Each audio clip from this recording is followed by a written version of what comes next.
In this lesson, we'll discuss the last few versions of Joomla from 1.0, 1.5, 1.6, 1.7, and now the current version of 2.5.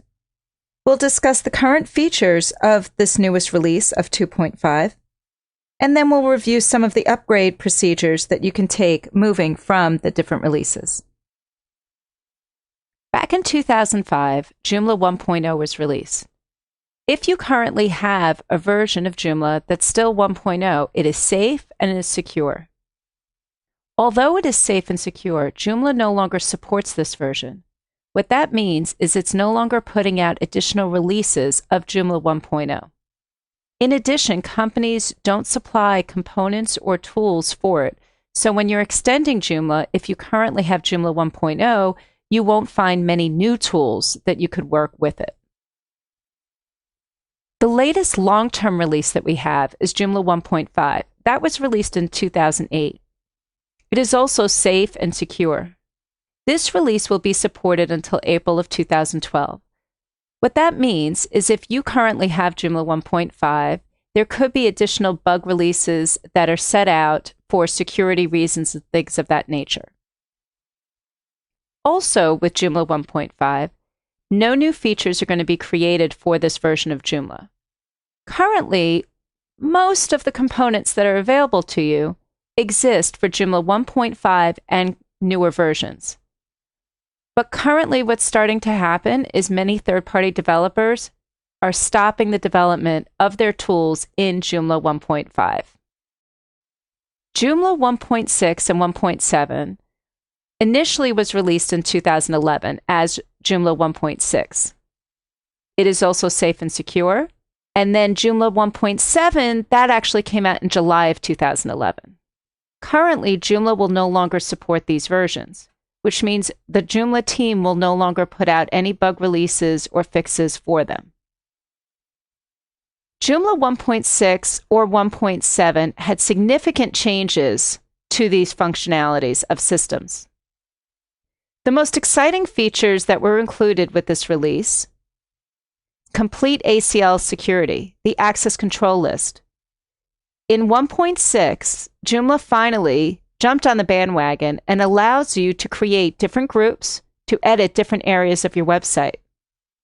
In addition, the concept of multi-nested categories were added, or the concept of sections were removed. Sections were used in Joomla 1.0 and 1.5.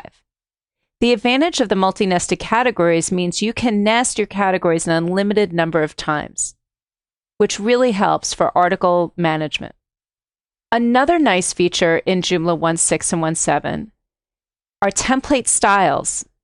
This gives you the capability of being able to make different versions of your templates without having to change all of the hardcode files about them. The current release is Joomla 2.5. This release has all of the functionality that we loved from 1.6 and 1.7, such as the ACL, the template styles, and all of the changes that they added to them. But 2.5 is considered a long-term release, which means it will be supported for at least 18 months. There are a lot of new functionality changes in 2.5. First of all, as mentioned before, it contains all of the functionality from 1.5, plus the new features from 1.6 and 1.7. A new piece that was added is a menu item parameter of note, meaning that you can put in notes about your different menu items. A very exciting feature is the Joomla update notification button in the Quick Icons module, which means that when you first log into your site on the back end, there'll actually be a button available to you telling you that there is a new release of Joomla. You can click on it and you will update your Joomla system to that new release. Another option is you can set your Joomla to site offline during installation, which means while you're in the process of installing your Joomla site, you can default it to make sure the site is offline so other people cannot get into it. It has a true autoloader to the CMS. It also has a database version check, so you can verify the correct version of the database. And there's more features. They improved the SEO tremendously with the new system plugin for language code. Another feature that's been asked for many, many years is adding the ability to support other databases, starting with Microsoft SQL Server. and more information about user notes.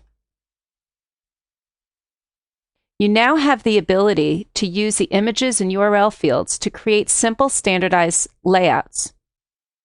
What this will allow you to do is you'll be able to add an image to your article, and through some fancy CSS code, you can have that image displayed in a certain way of the article. It's almost like templating your actual articles. CAPTCHA in the core. This is something I know I've been looking forward to. When you have new registrations come into the system, by default, you can turn on the CAPTCHA code. So that means you will get less spam. In the olden days, you would have to install an additional outside component to do this. Finder integration, which helps with your searching. What to review when you're upgrading. The following are the items you need to verify that they're compatible with whatever release you may be moving to. All components, all modules, all plugins, and all templates. How complex is the upgrade? When you're moving from Joomla 1.5 to Joomla 2.5, there are some very important things you must consider. First of all, you have to install 2.5 separately. I also recommend you install from scratch your template, your components, and your modules. There are upgrade tools where you can bring your content from Joomla 1.5 over to the 2.5 environment. So that's a good sign. You can move the content over. It's all these other pieces that you have to work from carefully. An upgrade such as this could take you an hour to several hours to do. A lot of times this is a great opportunity to perhaps select a new template or design. Obviously, the site has been up for a couple of years, or to maybe change the components you might be using for whatever reason. This is a great opportunity to do it. And as mentioned, the content can be migrated over. Now, the good news, if you're moving from Joomla 1.6 or 1.7 over to Joomla 2.5, this upgrade is just a simple install. But you still need to verify that all of your tools, your components will work. If you're currently on 1.6, you may want to consider upgrading to 1.7 first and then go to 2.5. But you have to make sure that this upgrade option is even available to you at that time. In this lesson, we discussed the last few versions and their features from Joomla 1.0 all the way up to Joomla 2.5. We also discussed in detail the different features of the current release of Joomla 2.5. Then lastly, I reviewed the upgrade process between the different versions.